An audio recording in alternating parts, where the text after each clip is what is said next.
Assalamualaikum warahmatullahi wabarakatuh.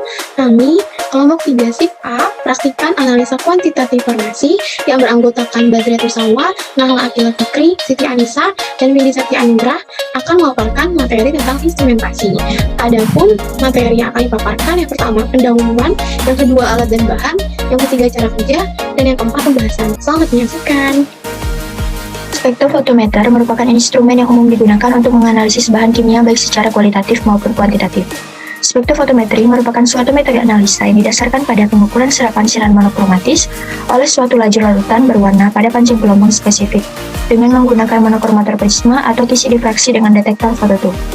Analisis secara spektrofotometri terdapat 3 daerah pancing gelombang elektromagnetik yang digunakan, yaitu daerah UV, daerah visible, dan juga daerah inframerah. Prinsip kerja spektrofotometri UV phase adalah interaksi yang terjadi antara energi yang berupa sinar monokromatis dari sumber sinar dengan materi yang berupa molekul. Besar energi yang diserap tertentu dan menyebabkan elektron tereksitasi dari ground state ke keadaan tereksitasi yang memiliki energi lebih tinggi. Prinsip kerja spektrofotometri berdasarkan hukum Lambert-Beer. Bila cahaya monokromatik melalui suatu media berupa larutan, maka sebagian cahaya tersebut diserap, sebagian dipantulkan, dan sebagian lagi dipancarkan.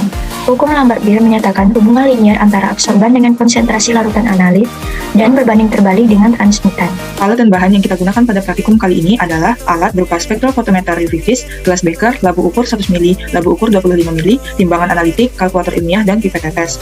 Kemudian bahan yang kita gunakan berupa natrium hidroksida NaOH, kalium dihidrogen fosfat, clindamycin HCl, dan aquades. Langkah kerja pada praktikum kali ini yang pertama, pembuatan dapar fosfat pH 7,4. Pembuatan dapar ini dilakukan dengan mencampurkan larutan NaOH dan KH2PO4 ditimbang masing-masing bahan, kemudian dilarutkan dengan aquades secukupnya dalam gelas beker di tempat yang berbeda. Pipet larutan NaOH dan KH2PO4 dan diukur pH-nya. Apabila pH terlalu asam ditambahkan dengan NaOH, dan bila pH terlalu basa maka dapat ditambahkan KH2PO4 hingga pH mencapai 7,4. Kemudian langkah kerja yang kedua yaitu penentuan panjang gelombang maksimum dengan cara timbang clindamycin HCl 100 mg dan dilarutkan dengan dapar fosfat pH 7,4 hingga 100 mili sehingga diperoleh kadar 1000 ppm. Lalu dibuat pengenceran konsentrasi 100 ppm. Serapan diukur pada panjang gelombang 200 sampai 400 nanometer dengan spektrofotometer UV phase. Kemudian langkah kerja yang ketiga yaitu penentuan kurva baku clindamycin HCl. Kurva baku dibuat dengan melakukan pengukuran serapan larutan baku dari larutan induk 1000 ppm. Dibuat seri konsentrasinya. Serapan diukur dengan spektrofotometri UV pada panjang gelombang maksimum clindamycin HCl.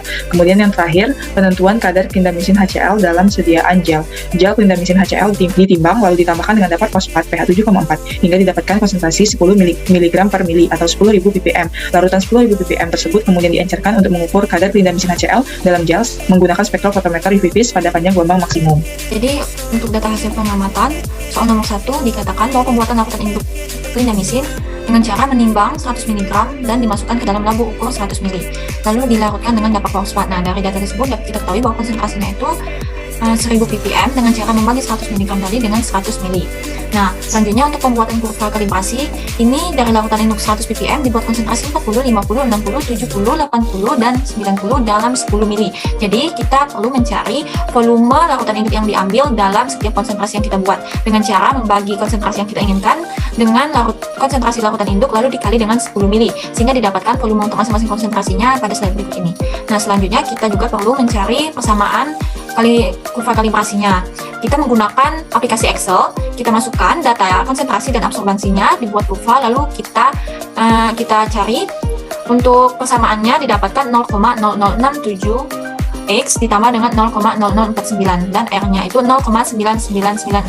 Selanjutnya untuk yang poin C, penetapan kadar clindamycin itu dikatakan bahwa 250 mg ini dilarutkan dalam labu ukur 10 mili hingga tanda batas, lalu dilarutkan lagi, dipindahkan ke dalam labu ukur 25 mili dan ditambahkan dengan dapar fosfat sampai batas garis labu.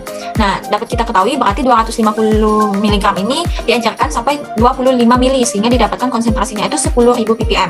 Selanjutnya ini dipipet 1 mili lalu ditambahkan dapar fosfat sampai 100 mili sehingga kita dapatkan konsentrasinya itu 100 ppm. Untuk mencari faktor pengencerannya tinggal kita bagikan saja yang 10.000 ppm sebelumnya dengan 100 ppm sehingga didapatkan faktor pengencerannya yakni 100 kali. Nah, selanjutnya kita perlu mencari kadar dari masing-masing absorbansi dengan cara memasukkan data absorbansi yang telah kita dapatkan ke dalam persamaan regresinya, lalu kita kalikan dengan faktor pengenceran sehingga didapatkan data sebagai berikut. Untuk mencari kadar totalnya tinggal kita tambahkan kadar dari masing-masing absorbansi lalu dibagi dengan 6 sehingga didapatkan kadar totalnya 2327,363 mikrogram per mili. Nah, untuk jumlah clindamycin di dalam larutan sendiri itu tinggal kita kalikan dengan volume larutannya, yakni 100 ml atau sama dengan 0,1 liter, sehingga didapatkan 232,7363 mikrogram per mili. Nah, untuk selain itu, untuk mencari kadar clindamycin dalam persen, kita juga perlu mencari konsentrasi gel clindamycin 500 mg dalam 50 ml, sehingga didapatkan konsentrasi sampelnya sendiri itu 10.000 ppm. Lalu kita bagikan, kita kali 100%, sehingga didapatkan kadar clindamycinnya itu 2,327%. Untuk mencari kadar clindamycinnya, persentase yang kita dapatkan tinggal kita kali dengan klaim obat dalam sediaan, atau 0,1% dalam 50 gram gel, sehingga didapatkan hasilnya itu 0,011635 gram. Nah, untuk soal nomor 2, ini dikatakan bahwa sejumlah 150 mg dimasukkan ke dalam labu ukur 100 ml dan dilarutkan sampai batasnya.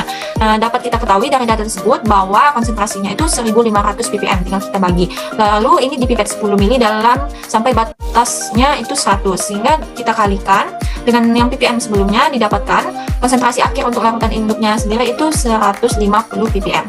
Nah, untuk mencari konsentrasi dari clindamycin dalam sampel ini, kita menggunakan rumus perbandingan, yakni A1 bagi A2 sama dengan C1 dibagi dengan C2, sehingga didapatkan konsentrasinya itu 40,96 ppm. Lalu kita bagi dengan konsentrasi larutan induknya dan dikali dengan 100%, sehingga didapatkan konsentrasi akhirnya itu 27,306%.